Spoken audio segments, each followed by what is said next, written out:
विद्यार्थी एग्जाम दिए थे, कितने विद्यार्थी उपस्थित हुए, एक एक डाटा यहाँ पे है, आरटीआई का देख लेंगे। और एक बात मैं बता दूं, यहाँ पे देखिए राज्य के बाहर के शिक्षकों के प्रमाण पत्रों की अब होगी जांच। एक बात सही है, लेकिन बिहार में भी जो है, बिहार के जो निवासी है उनकी भी जांच करने की जरूरत है। अभी इस वीडियो के बाद मैं शाम तक एक नोटिस जरूर बताऊंगा, जिसमें आप देखिएगा कि जो बिहार के बाहर के बच्चे हैं या बिहार के जो बच्चे हैं, बहुत सारे लोग गलत काम किए हैं।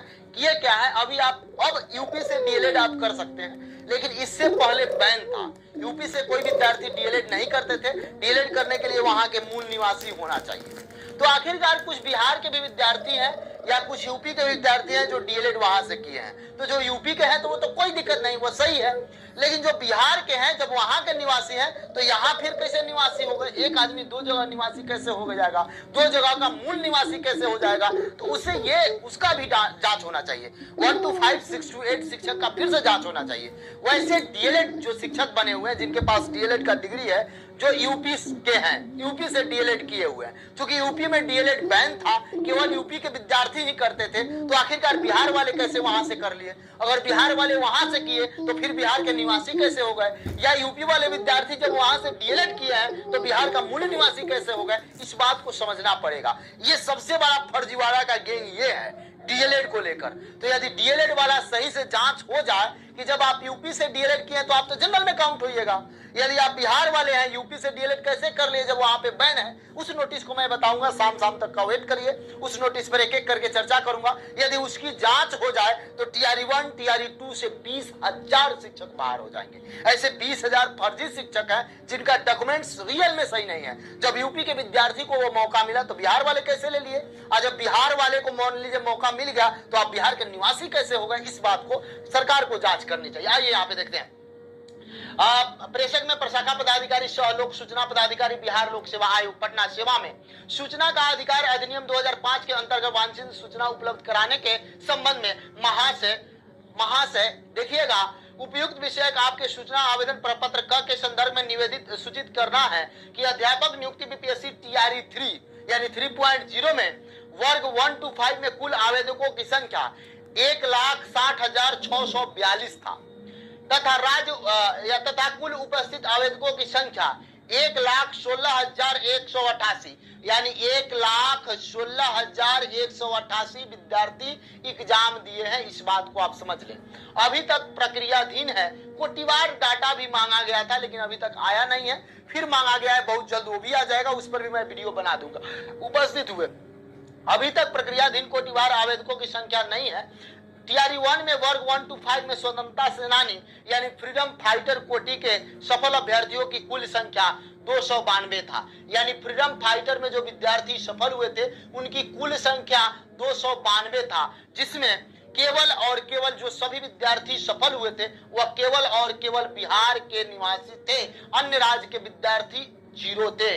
यानी स्वतंत्रता सेनानी में अन्य राज्य के विद्यार्थी 0 पाए गए। ये टोटल डाटा है, ये जो आप देख सकते हैं। यानी टीआरई 1 में 1 to 5 का डाटा देखिएगा तो कुल विद्यार्थी की संख्या यदि जो आवेदन किए थे 1,60,642 था, जिसमें एग्जाम देने के लिए पहुंचे थे 1,16,188 स्टूडेंट। आगे आइए, यदि टीआरई 1 में बात करिएगा सफल उम्मीदवार के लिए 1 to 5 में फ्रीडम फाइटर के लिए तो ये 292 सफल उम्मीदवार थे और वह केवल और केवल बिहार के मूल निवासी थे। अब यहाँ पे आते हैं, इस बिंदु को ध्यान देंगे। राज्य के बाहर के शिक्षकों के प्रमाण पत्रों की अब होगी जांच। यहाँ पे देखिए, सीटेट 90 व एसटीटी 75 से कम अंक वाले शिक्षक होंगे सेवा मुक्त। ये बेतिया का खबर है। बहुत दिन से मैं चिल्ला रहा था लगातार कि पश्चिमी चंपारण और पूर्वी चंपारण सबसे पीछे चल रहा है। देखिए उसका नतीजा आपको देखने को मिल गया। अब जांच शुरू हो गया। वहां पे ऐसे लोग हैं, ऐसे अधिकारी हैं पश्चिमी चंपारण में जो जानते हैं कि ये शिक्षक फर्जी है, इनका डॉक्यूमेंट फर्जी है, इनका आवासीय फर्जी है, फिर भी 50-50 पैसा का जो खेल कर रहा है। कई सारा रिकॉर्डिंग आप लोगों का मेरे पास है, उसका भी उजागर मैं बहुत जल्द करने वाला हूँ। वैसे शिक्षकों का भी डाटा बहुत सारे विद्यार्थी मुझे भेजे हैं, उनका भी मैं सब कुछ चलाऊंगा। अभी अभी तक आज तक यदि बात करिएगा तो लगभग 17 से 1800 शिक्षक ऐसे हैं।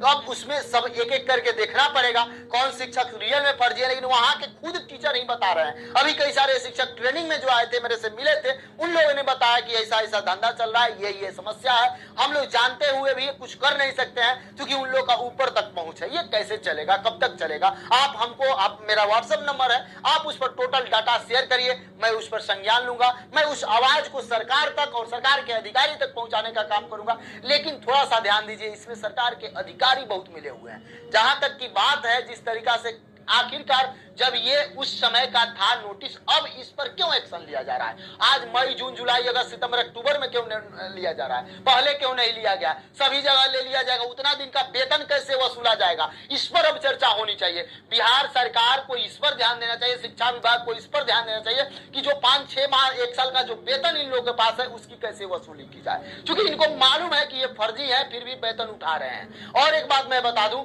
वह कहीं के स्टूडेंट हो, वह बिहार के भी स्टूडेंट है, गलत डॉक्यूमेंट्स है, गलत डीएलएड का डिग्री है, उसकी भी जांच होनी चाहिए। और 11th, 12th, 9th, 10th में जो शिक्षक हैं, उनका यदि पीजी का डिग्री का जांच कर लिया जाए, यदि पीजी का डिग्री का सीए में जांच कर लिया जाए, तो 80% फर्जी मिल जाएंगे जो पीजी का डिग्री खरीद के शिक्षक बने हुए हैं। पीजी का डिग्री तो ले लिए हैं, लेकिन उनके पास एडमिट कार्ड नहीं मिलेगा। ऐसे 1, 2, 10, 20, 25 विद्यार्थी हो सकते हैं, लेकिन जितना लोग डिग्री लिए हैं उसमें एडमिट कार्ड नहीं दिया गया है। तो एडमिट कार्ड का एक बार आप जांच कर लें, 1-2 विद्यार्थी का खो गया होगा, या सही तरीका से जांच कर लें तो वो लोग पकड़े जाएंगे।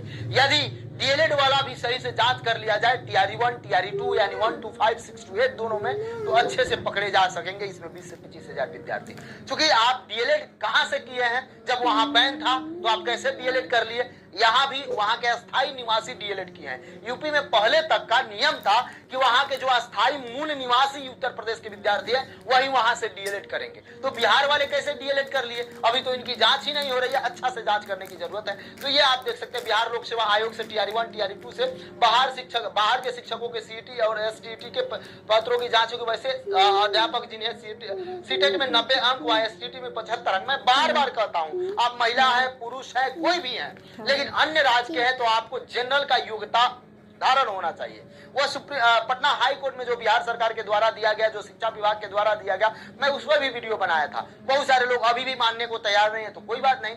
लेकिन आप अन्य राज्य के, वो चाहे जनरल हैं, अन्य राज्य के चाहे आप ओबीसी हैं, अन्य राज्य के चाहे एससी हैं, अन्य राज्य के चाहे आप फ्रीडम फाइटर हैं, अन्य राज्य के चाहे आप विकलांग हैं, या कोई भी है, या महिला है, तो भी आपको यहाँ का जो जनरल पुरुष का आहर्ता है, वह आहर्ता आपके पास होना चाहिए, तब आप आवेदन कर सकते हैं। मैं शुरू से ही बता रहा हूं। तो यहाँ पे आपको 90 अंक चाहिए और इसके बाद 50% यानी 75 अंक चाहिए पेपर 1 और पेपर 2 में, तब आप आगे के शिक्षक बन सकते हैं, अन्यथा यही कंडीशन हो जाएगा। और एक बिहार सरकार को, शिक्षा विभाग को एक नोटिस देना चाहिए कि वैसे शिक्षक जो अभी तक जिनका भी अंक कम है, ये डेली नोटिस देने से अलग है, एक बिहार सरकार नोटिस दे दे कि वैसे शिक्षक जिनका ये क्राइटेरिया फुलफिल नहीं करते हैं, वे स्वयं रिजाइन करके चले जाएं, या जो वहां के प्रिंसिपल हैं, वहां के जो शिक्षा पदाधिकारी हैं, ब्लॉक लेवल या जिला लेवल, उन पर कानूनी कार्रवाई की जाएगी। एक दिन में देखिए सभी शिक्षक चले जाएंगे। लेकिन ऐसा शिक्षा विभाग क्यों नहीं कर रहा है? ऐसा शिक्षा विभाग को एक कदम लेना चाहिए, ऐसा काम करना चाहिए।